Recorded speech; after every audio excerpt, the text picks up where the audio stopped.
Welcome to the Stop Down Photography Podcast, episode 103. I'm Scott Davenport. Today's topic, 4 tips for your after-shoot workflow.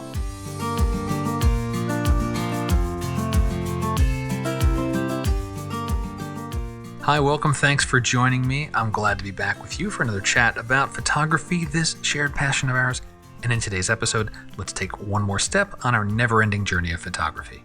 The summer heat has kept me indoors a lot the past few months. My time in the landscape has been sporadic at best. It's now September, and things are ever so slightly starting to cool off in the northern hemisphere, and I'm getting back out with the camera again, and I've noticed I'm a little rusty. My muscle memory is in need of some retraining, and I really noticed this in my after-shoot workflow. I'm talking about that time after capturing the photos, getting them into my computer so I can get on to processing. And I have 4 tips to share with you to help streamline your after-shoot workflow. Well, they certainly help me, and I'm hoping that they will help you too. If you enjoy the podcast, please share it with a friend on social media with your camera club. And if you can, please leave a rating and especially a review for the podcast. Those help more than you can imagine. iPhone and Mac OS users can rate directly in the Apple Podcasts app. You can also leave a rating via the web at podchaser.com. Links in the show notes. Okay, let's get right to it. 4 tips for your after-shoot workflow. Tip number 1, charge your batteries while you import photos. Now, I use several cameras in the field. Maybe you do too, and I'll often go through a battery or 2 with each body. Before getting those memory cards out and plugging them into your card reader, get your batteries out of your cameras, the spent ones that are in your bag, and start recharging them. Batteries can take a while to recharge. Let them do that while you're downloading photos to a computer. And the idea here is to be ready for the next shoot. Tighten that loop of getting prepared for the next outing. Like when I'm on a photo trip, this is sometimes quite important between sunrise and sunset shoots, or even, a mid-morning and a mid-afternoon. There might be some downtime midday, so I'll turn to importing and cataloging images I've already captured. Well, I'm not using the cameras then, right? So get those batteries charged, and when the afternoon rolls around, spent batteries are topped off, and I'm fully loaded for the evening shoot. So tip 1, charge your batteries while you're importing. Tip number 2, import photos first and video second. If you capture only stills, then you can skip this step and a couple of minutes ahead in the podcast, I suppose. But if you're like me, you capture both your still photos and video in the field. So I download my stills from the memory cards first, get those importing into Lightroom or whatever application you use. I'm using Lightroom. The import process in Lightroom starts, and while that's going on, I'll return to the memory cards and pull down the video. Why? Well, at least for Lightroom, importing takes some time. To be more accurate, generating previews takes time, and I still like my full-size previews. I'm not a prolific photographer, so I don't have thousands of photos to go through, but I don't like waiting for those on-demand previews while I'm culling and rating and doing other parts of my workflow. So while Lightroom's off doing its preview generation thing, I use that time to download and catalog the video that I've captured in the field. So tip 2, photos first, video second. Tip number 3 is to cull photos during import. I'll explain what I mean here. There are some images that are not even worth bringing into your photo software in the first place. You know the ones. The blurry photo, the bookends at a burst sequence where a moving subject is squeezed at either edge of the frame, or the supremely under or overexposed photo. Most photo software shows you thumbnails of the images you are about to import from a memory card. And quite often, you can see those obviously flawed images with just the thumbnail. Deselect those. don't waste your time importing them into your catalog to only turn around and delete them later. Cull during import.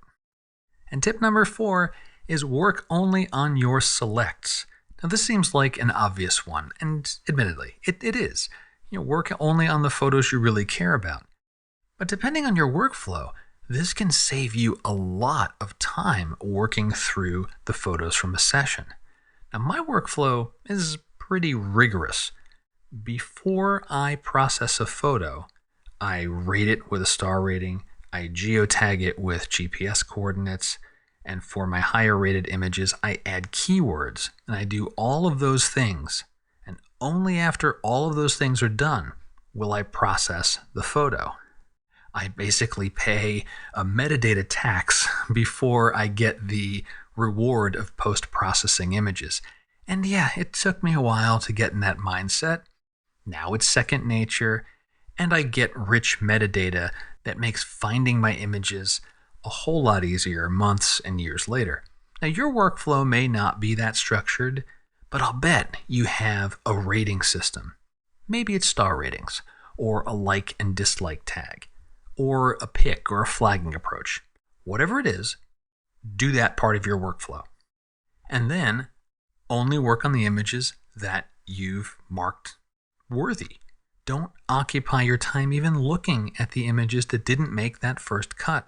Your photo software probably has a filter that you can show only images that you care about. Things that are rated a certain number of stars or higher. Or maybe you use color labels for things that you like, or the pick or the flag. Filter. Hide all those photos that you don't care about. Spend your time working on the ones that you do. And like I said, if you have a relatively multi-step kind of workflow like I do, when you've taken a few hundred photos and only 50 of them make the cut for you wanting to spend time processing them, it saves you a lot of time, a lot of scrolling, just a lot of your attention can be focused on those images that matter. So that's tip number 4, work only on your selects. So let me run those down for you one more time here. Tip 1, charge your batteries while you import your photos. Tip 2, import your photos first and your video second. Tip 3, cull during import. And tip 4, work only on your selects. And by the time that's done, those batteries, they're going to be charged and ready for you for the next outing with the camera.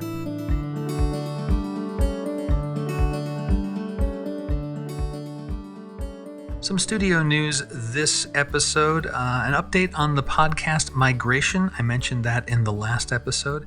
The podcast has moved. It's at its new home, scottdavenportphoto.com/podcast. And if you're hearing this, the feed is working. You're getting this episode from the new feed. That's the only place it lives. And things seem to go smoothly. I didn't see any hiccups from my iPhone, which is kind of my test bed for the podcast feed. I didn't see old episodes showing up as unplayed or things like that.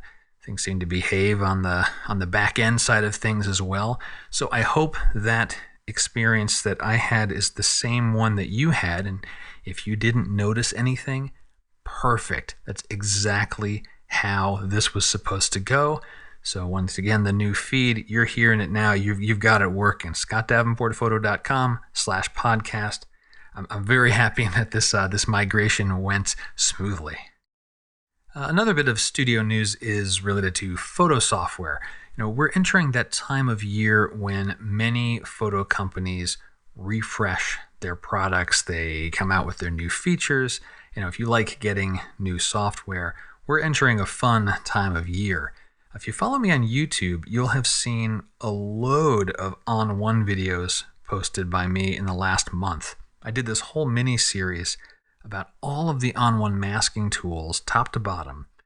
And then on-one announced Photo Raw 2023 and added these ridiculously cool masking features. One of them is called Super Select AI. I posted a video with the highlights of this new edition just last week. And if you're an on-one user and you're looking to up your masking game, check out my YouTube playlist. I got a series on masking, as well as some of the stuff that's going up about 2023. You're going to love it. And if you are thinking about upgrading, please support the podcast. Use my affiliate link. It's in the show notes. I've got an offer code in there for you too, SDP20. It'll save you 20% from On One products. And that code works on most purchases. If they're doing some super extra special deal, then it might not work. But hey, try the code. Might save you some money. There's also been some activity from the folks over at Skylum.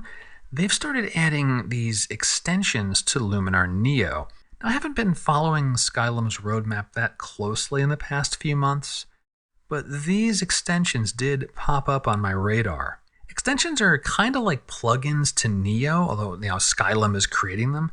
They add like optional functionality. It does come at additional cost. These extensions are things you can opt to purchase. Right now they have like an HDR extension. There's one for noise reduction. They've done some teasing of more extensions planned. So it's nice to see that they're rounding out their ecosystem. Whether or not you use Luminar as your primary editor, as a finisher, as an adjunct tool, what have you, I always like to see other photo vendors doing things in the photo space, because that's good news for us. Is there's people and companies out there innovating, pushing forward, and it lets other companies know, hey, you can't sit back and relax, because there's going to be someone else out there who's going to come up with a newer feature. Make sure you keep pushing forward. So I'm very happy to see that Skylum's doing more work there. And honestly, if you didn't know, Skylum's based in Ukraine, so their home country is still waging a war. So credit where credit is due. They continue to iterate and improve Neo under far than less ideal conditions. So kudos to Skylum there. One more photo editor I looked at recently is Radiant Photo. This is the new kid on the block. It's releasing mid-September, so when this podcast airs, it might be right around the time that Radiant Photo is hitting the market. This is an evolution of Perfectly Clear, if you'd ever used that software from EYEQ in the past. But Radiant Photo is a very strong AI-powered editor.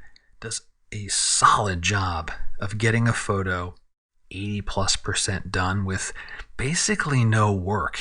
Not only does the AI look at objects and understand things, it's also doing pixel level comparisons and making these very small micro adjustments to, out of the chute, get you, a well balanced, well exposed photo, and then do some AI smarts to make it even nicer, with literally not lifting a finger.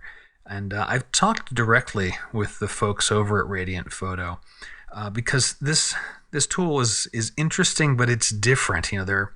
They're not aiming to be a one-stop tool. This tool will do everything for you. It'll fit for some photographers. It won't fit for others. I'm still exploring the software to figure out where it fits into my workflow, and there's a couple of spots where I do see it as a nice fit. And if that sounds intriguing to you, look in the show notes. I did a more in-depth review of Radiant Photo on YouTube. I'll put a link in the show notes. If you're interested, you can go check that one out. I think that's going to wrap it up for this episode.